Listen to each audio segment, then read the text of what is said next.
اعوذ باللہ من الشیطان الرجیم بسم اللہ الرحمن الرحیم۔ تمام بھائیوں کو السلام علیکم ورحمۃ اللہ وبرکاتہ۔ کیا حال ہے؟ ٹھیک ٹھاک ہے؟ امید کرتا ہوں آپ سب خیریت سے ہوں گے۔ تو آج کا ہمارا دوسرا سبق مدنی قاعدے کا ہم پڑھتے ہیں، کیونکہ ویڈیو زیادہ لمبی ہو جاتی ہے تو ہم سبق کو شروع کرتے ہیں۔ الحمدللہ رب العالمین والصلاة والسلام علی سید المرسلین، اما بعد فاعوذ باللہ من الشیطان الرجیم، بسم اللہ الرحمن الرحیم۔ سبق نمبر 2، حروف مرکبات، یعنی دو حرف سے زیادہ۔ اس طریقے سے یہ تختی ہوتی ہے، تو اس کے پڑھنے کا ہم طریقہ سیکھتے ہیں۔ تو ان میں حرف کا زیادہ حصہ چھوڑ دیا جاتا ہے اور حروف کے سرے لکھے جاتے ہیں اور نقطوں کے لحاظ سے لفظ کو پہچانا جاتا ہے۔ تو ہم آج پڑھتے ہیں سبق۔ تو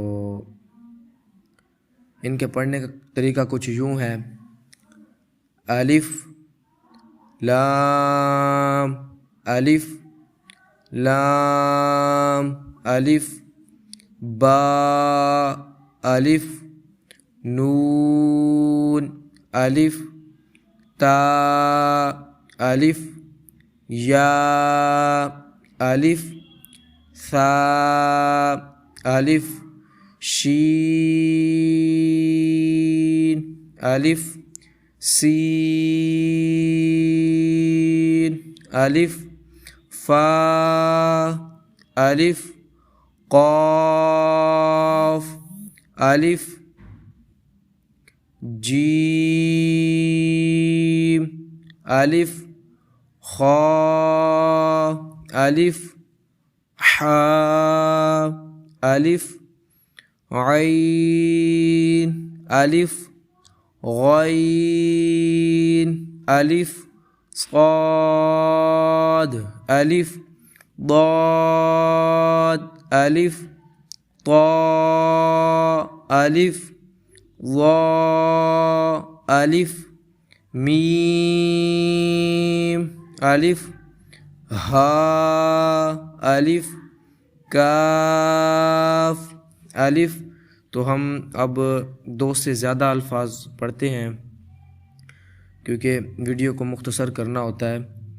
تو با لام با با ہا میم با عین دال عین با دال حا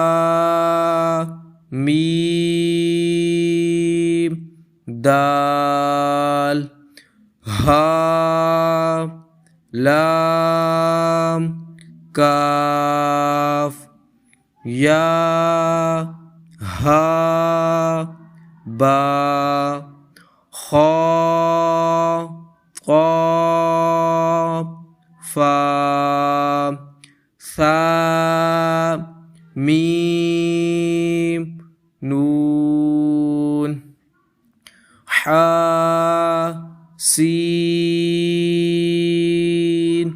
نون فا حمزہ تا سین خا طا۔ تو یہ تھا آج کا ہمارا سبق۔ تو اس میں آپ دیکھ سکتے ہیں کہ اوپر لکھا ہوا ہے کہ ان کو الگ الگ کر کے پڑھنا ہے، مرکب حروف کی طرح الگ الگ کر کے پڑھنا ہے۔ تو اس لیے ہم نے اس طریقے سے پڑھا ہے۔ تو امید کرتا ہوں یہ آپ کو سمجھ بھی آ گئی ہوگی۔ اس لیے میں ان کو زیادہ لمبا کر رہا تھا، کیونکہ یہ جو پیچھے آپ نے دیکھا ہے کہ شین پر مد تھی، تو الگ الگ کر کے پڑھنا ہے۔ تو جس طرح ہم ادھر الف با تا ثا الگ الگ کر کے پڑھا ہے، تو وہاں پر بھی ہم نے کھینچا ہے کہ جس پر الف مدہ ہو رہا تھا ہم نے ویسے کھینچا ہے، جس پر مد تھی ہم نے کھینچا ہے۔ تو اس لیے ہم اس کو بھی کھینچ رہے تھے۔ امید کرتا ہوں آپ کو آج کا سبق اچھا بھی لگا ہوگا اور سمجھ بھی آئی ہوگی۔ تو آپ نے ہمارے چینل کو سبسکرائب کرنا ہے اور بیل آئیکن آل پہ کر دینی ہے، تاکہ ہماری آنے والی ہر ویڈیو آپ تک پہنچی رہے۔ اللہ حافظ۔ السلام علیکم ورحمۃ اللہ وبرکاتہ۔